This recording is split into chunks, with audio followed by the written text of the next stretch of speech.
you're up against something you don't even know what to do, and your gut is churning because of all the things that are taking place in your life, and you're just not too sure what to do. Perhaps you've had a loved one who has supported you and now they're gone. You don't know what to do.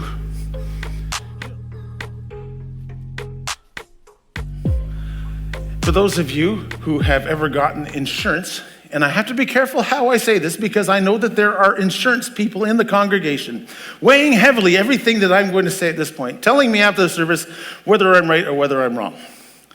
But if you go for insurance, you will sit down across the desk, and there will probably be some plexiglass thing across it now. I'm not too sure, but my guess is that's probably what's going to happen. And you say, you know what, I would like some insurance. And they'll say, that's wonderful. That's great. I think that's good that you get insurance.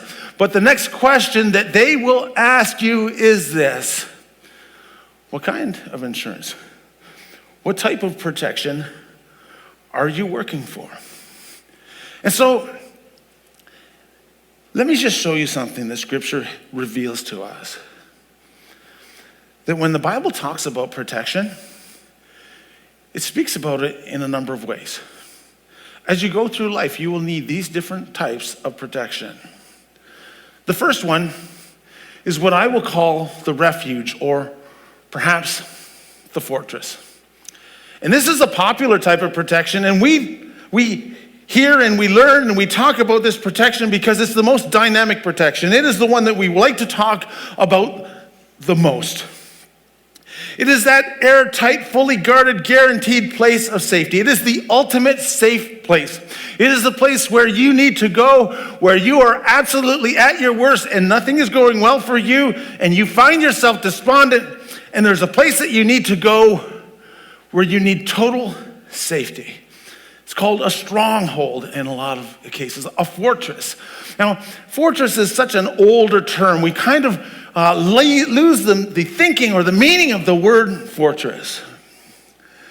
The best place that I can tell you about is Fort Knox. Fort Knox, would it not be a fortress?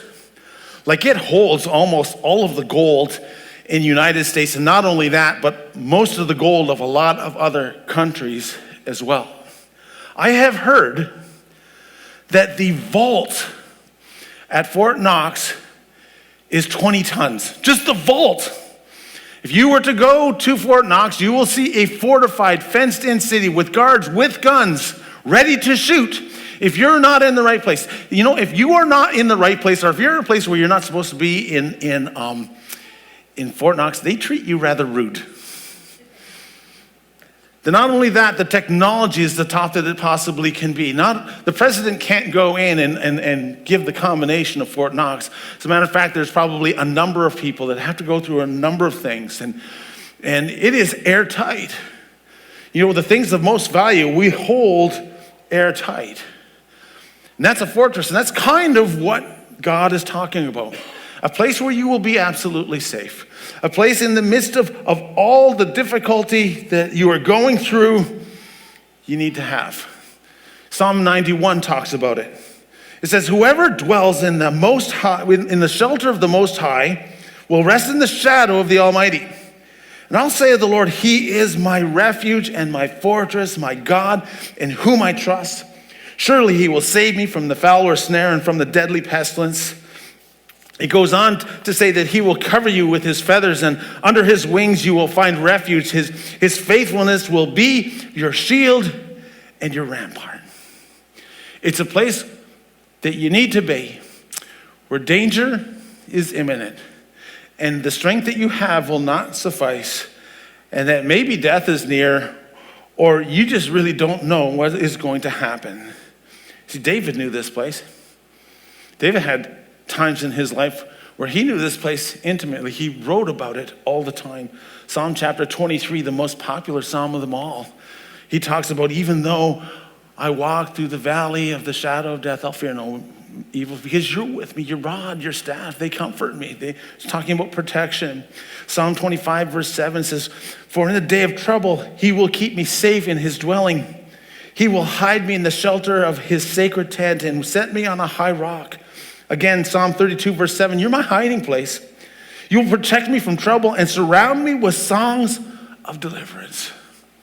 David didn't just think this as well. Isaiah thought it as well. Isaiah basically says, don't fear, for I am with you. Don't be dismayed, for I am the Lord, and I will strengthen you and give you help. I will uphold you with my righteous right hand. Even the Proverbs, even Solomon kind of jumps in. He says, the name of the Lord is a strong tower. The righteous will run into it, and they'll be saved. All these things about a fortress. Have you ever been there? I don't know, maybe you haven't been in a cave hiding from an army, hiding from Saul like David was. But maybe you have been sitting in a doctor's office and you know you don't feel well. And you know that there's something wrong. And all those years of health that you had have been great, but for some reason now you're just wondering if there's something very difficult happening in your life. Or maybe you are sitting in a lawyer's office and you're facing a divorce that you never ever thought that you would face. You thought that you would spend life with this individual, and now all of a sudden you're up against something you don't even know what to do, and your gut is churning because of all the things that are taking place in your life, and you're just not too sure what to do. Or perhaps you've had a loved one who has supported you and now they're gone. You don't know what to do. You don't know the next move to make. You don't have a clue what to do. In the midst of that, there's a God who hears,